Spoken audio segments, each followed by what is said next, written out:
پہلے بچپن سے جوانی کی طرف پھر وہ واپسی کی طرف جاتے ہیں. تو ہمارے بھی جو کیفیت آئے گی.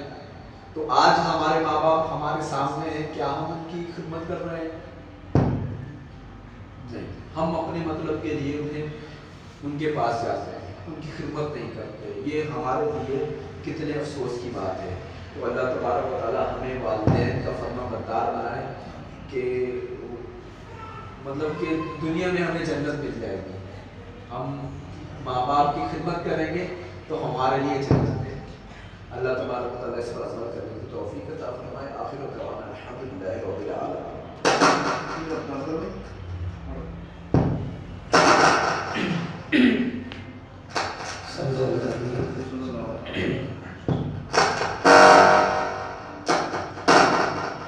صاحب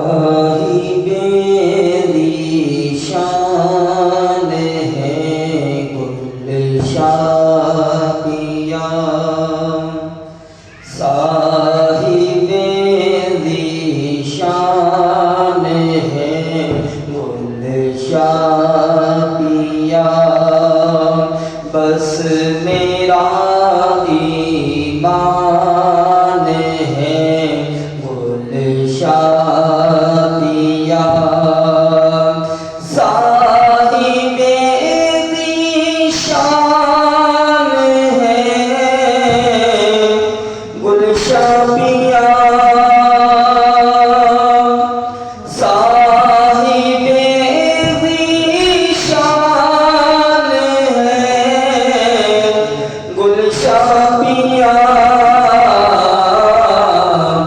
بس میرا ایمان ہے گل شادیہ. بس میرا ایمان ہے گل شادیہ. اپنا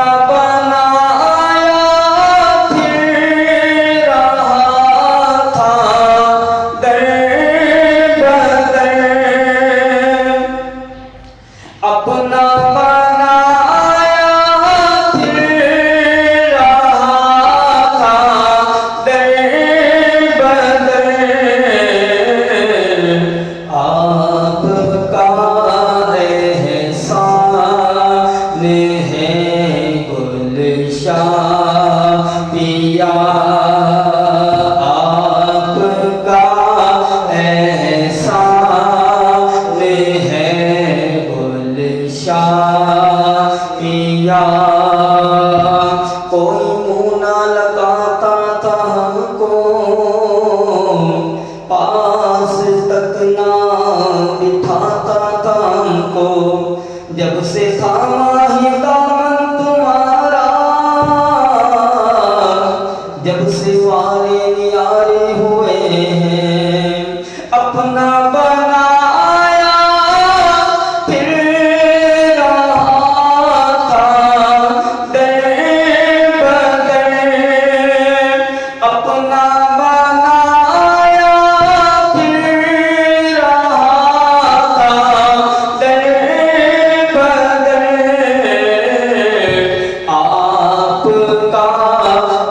احسان ہے گل شادیہ. آرزوئے التجائیں بڑھ گئی, آرزوئے التجائیں بڑھ آؤ گے کب میرے گھر گل شادیہ. آؤ گے کب میرے گھر گل شادیہ. بس میرا ایمان ہے گل شادیہ.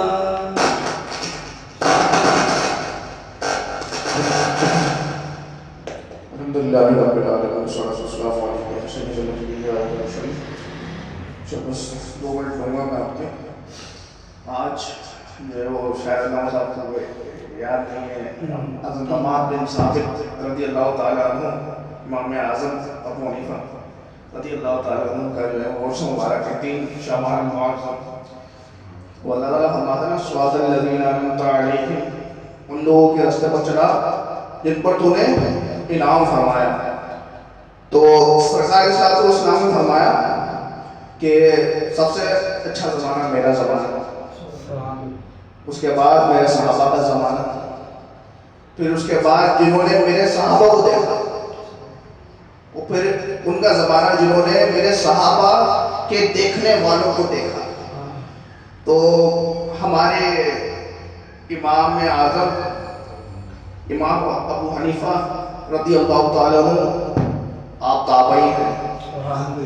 خیر التابعین اویس قرنی رضی اللہ تعالیٰ عنہ کو کہا جاتا ہے. مطلب تابعین میں جو سب سے افضل ہیں, تابعین میں سب سے افضل ہے اویس قرنی رضی اللہ تعالیٰ عنہ کو, کہ آپ جو ہے دیکھ نہ پائے اپنی والدہ ماجدہ کی وجہ سے, آپ صلی اللہ علیہ وسلم کی زیارت ملاقات نہیں کر پائے, تو خیر التابعین کو کہا جاتا ہے. تو اس کے بعد جو مرتبہ آتا ہے نا امام ابو حنیفہ کو آتا ہے. 3 صحابہ کرام کو صحبت سے یاد کیا آپ نے کتنے؟ 3 وہ جلیل القدر صحابہ کرام کی.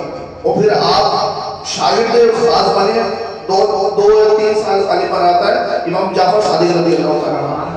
اور فرماتے ہیں کہ میرا پورے زندگی کا علم ایک طرف اور میرے زندگی کے 2-3 سال.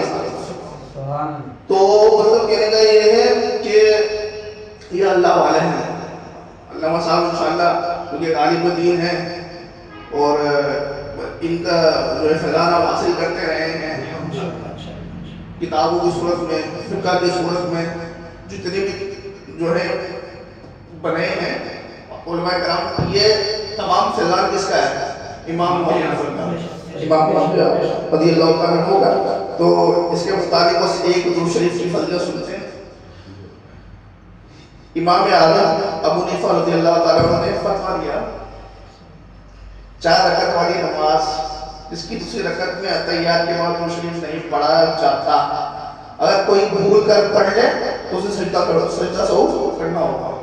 یعنی کہ 2 رکعت میں ہم بیٹھتے ہیں, اس کے بعد اب سائیڈ میں مطلب ماشاءاللہ اب تو اتنا کامن ہو گیا ہے مسئلہ کہ سب کو پتہ ہے.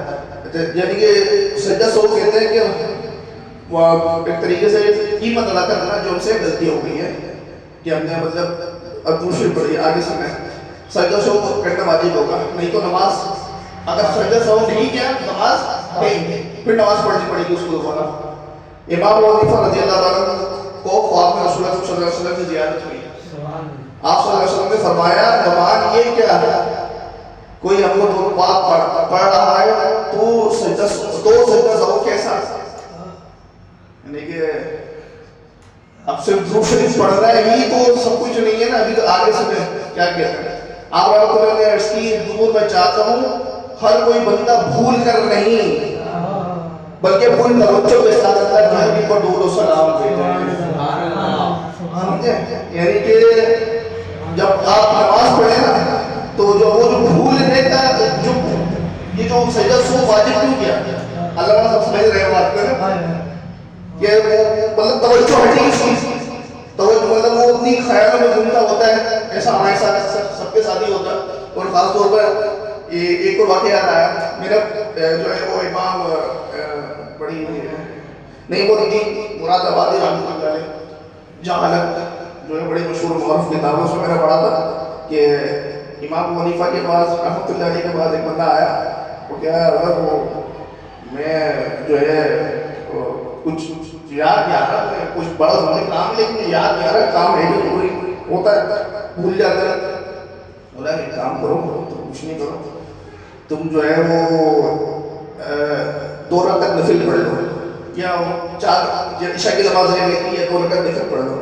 اب عشاء میں جو بھی بندہ کھڑا ہوتا ہے نا پورے زندگی پوری دن کے اس کو کیا کام یاد آتے ہیں, میں نے یہ کیا اور میں وہ چاہتے ہیں یہ کرنا ہے وہی فلانا کرنا ہے.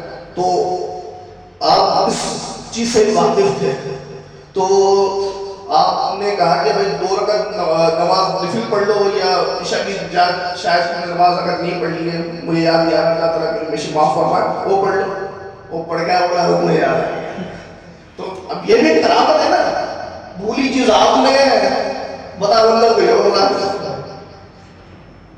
یقین دیکھیں نا کہ بندے کو یقین ہے کہ اس جو یہ جو پریئر ہوتا ہے آخری کا، اس میں بندے کا دماغ ہوتا ہے نا سونے سے پہلے بہت تیز طریقے سے چلتا ہے، پھر سو جاتا ہے، تھک جاتا ہے نا. تو بندہ پوری دن کی جو ہے کیلکولیشن کرتا ہے کہ تھک جاتا ہے، سوچتا سو جاتا ہے. تو کیا سبحان اللہ کو بتا نہیں سکتا، آپ سمجھ نہیں رہے جو نا کہ یہ غلطی کیا ہوئی کہ تم نے بھولے سے سرکار کو شریف پڑھ دیا. تو جب بھی ہمیں درود سلام پڑھنے کا شرف ہوگا تو چلتے بڑھتے اٹھتے بیٹھتے مطلب بے توجہ سے نہیں، اس میں ہے کیا ہے کہ جو بھی آپ پر پڑھے تو توجہ کے ساتھ پڑھے. بھائی توجہ نہیں تھی نا تبھی تو نماز میں بھولے سے پڑھ دیا اس نے، منگا تیار پڑھ کے کھڑا ہو جائے. مطلب سردار دیکھو جو عاشق ہوگا نا، عاشق اللہ تعالیٰ کی بات ہے، جو عاشق ہوگا نا عاشق وہ نماز کو توجہ سے پڑھے، کیونکہ نماز آپ صلی اللہ علیہ وسلم کی جو ہے حدیث پاک ہے کہ نماز میری آنکھوں کی ٹھنڈک ہے. اب وہ چاہے نفل پڑھے چاہے فرض پڑھے تو جو ہے وہ لازمی جو ہے توجہ کے ساتھ پڑھے گا. اس کی توجہ نہیں ہے تو پھر وہ بندہ جو ہے بھولے سے پڑھتا تھا. تو جب بھی جو ہم پڑھیں گا اگر آپ کو توجہ کرنی ہے نا نماز میں، سب سے اچھی جو بات ہے نا وہ یہ ہے کہ جب بھی کھڑا ہوں نا تو سوچ کے پڑھیں کہ ہم جو ہے نماز اس لیے پڑھ رہے ہیں کہ ہماری جو ہے آقا کو ہم جو ہے باعث بن جائیں. ورنہ یہ اس لیے ہے کہ ورنہ تو سمجھ لیں کہ آپ رحمۃ اللہ عالمین ہماری نماز کیا، ہماری نماز کیا، اس کی حیثیت کیا. تو یہ اس لیے سے نماز پڑھیں گے، ہم جو نماز پڑھ رہے ہیں اس سے ہماری آپ علیہ السلام کی آنکھوں کو ٹھنڈک ہو چکی ہے، ہم جو ہے ٹھنڈک کا باعث بن رہے ہیں. اور جس تصور میں اگر آپ یہ نماز پڑھیں گے نا وہ نماز آپ کے لیے ٹھنڈک ہو جائے گی. میں آپ کو بتا رہا ہوں مشاہدے کی بات ہے اللہ والوں کی، یہ مشاہدے کی بات ہے. جب بندہ یہ سوچ کے نماز پڑھتا ہے نا، چاہے نفل ہو چاہے فرض ہو، امام کے پیچھے ہو تنہا ہو، کیا میرے آقا کی آنکھوں کی جو ہے نماز ٹھنڈا ہے. سرکار نے پھر یہ فرمایا کہ جو اخلاق والا ہوتا ہے نا، جو اخلاق والا ہوتا ہے وہ حدیث شریف ہے کہ وہ ان لوگوں پر سب کر لیا جاتا ہے جو دن میں روزے رکھتے ہیں اور راتوں میں نماز پڑھتے ہیں. یعنی کہ سرکار نے نماز کو اپنی آنکھوں کی ٹھنڈک بتایا ہے. تو پھر جو ہم طریقے سے اگر نماز پڑھیں گے تو انشاءاللہ نماز پڑھا ہمیں ہر چیز کا احساس پیدا ہوگا. ایک نماز جو ہے ہر چیز کا احساس کو کراتی ہے. سرکار نے یہ بھی فرمایا کہ تم جب جماعت کے ساتھ کرو تو نماز جو ہے وہ مختصر جو ہے مختصر کر دیا کرو. یعنی کہ تاکہ تمہارے پیچھے بچے بھی ہوتے ہیں، بوڑھے بھی ہوتے ہیں، اور مصروف بھی ہوتے ہیں اور بیمار بھی ہوتے ہیں. ایسا نہیں ہوتا کہ تم جو ہے وہ دخول کر دو، بوڑھا تکلیف میں آ گیا یا بیمار تکلیف میں آ گیا اس کو بھی بیٹھنا پڑے، تو بالکل شارٹ کر کے جو ہے وہ پڑھنی چاہیے. تو ہر چیز تو سرکار نے احساس، مخلوق کا احساس ہے. تو ہمیں بھی چاہیے کہ ہم یہ دیکھیں کہ ہم میں اگر احساس مخلوق کا پیدا ہو رہا ہے نا کہ ہماری عبادت سے، عیادت سے، کہ یار ہم سے دوسروں کو ہماری زبان سے، ہمارے ہاتھ سے، ہمارے کردار سے دوسروں کو فائدہ پہنچائے. یہاں تک کہ زبان سے بھی جو ہے نا، زبان سے بھی فائدہ پہنچائے. کسی کی دل آزاری نہ ہو. دل آزاری کا گناہ ہے کیا ہے؟ ہم لوگ جو دل آزاری کہ جس نے کسی مسلمان کے دل کو جو ہے ٹھیس پہنچائی، اس نے کوئی قابل نیت کو نہ.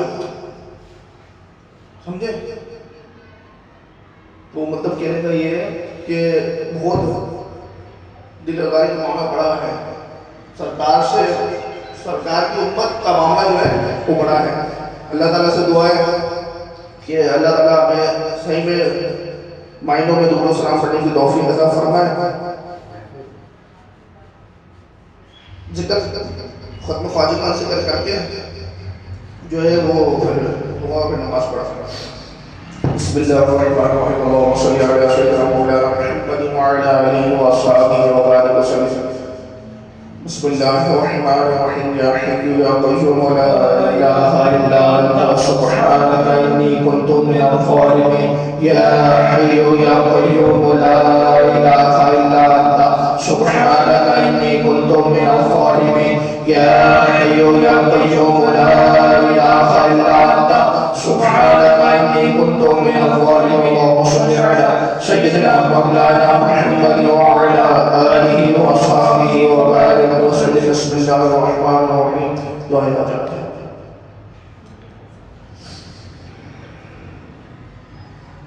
صلی اللہ تعالی علی رسول خیر خلق سیدنا محمد وعلى آلہ وصحبہ وبارک وسلم.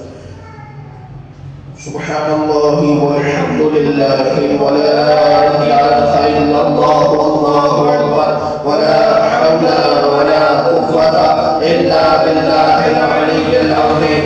سبحان اللہ والحمد للہ ولا الہ الا اللہ واللہ اکبر ولا حول ولا قوة الا باللہ العلی العظیم. اللهم صل علی سیدنا مولانا محمد وعلى آلہ وصحبہ وبارک وسلم. بسم اللہ الرحمن الرحیم.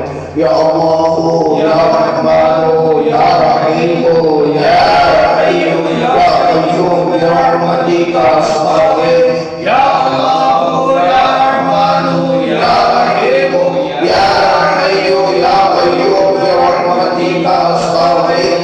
یا اللہ یا رحمان یا رحیم یا حی یا قیوم برحمتک استغیث. اللهم صل علی سیدنا مولانا محمد وعلى آلہ وصحبہ وبارک وسلم. بسم اللہ الرحمن الرحیم.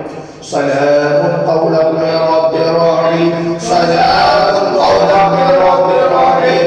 سلام قولا من رب رحیم. سلام قولا من رب رحیم. سلام قولا من رب رحیم. سلام قولا من رب رحیم. سلام قولا من رب رحیم. سلام قولا من رب رحیم. سلام قولا من رب رحیم.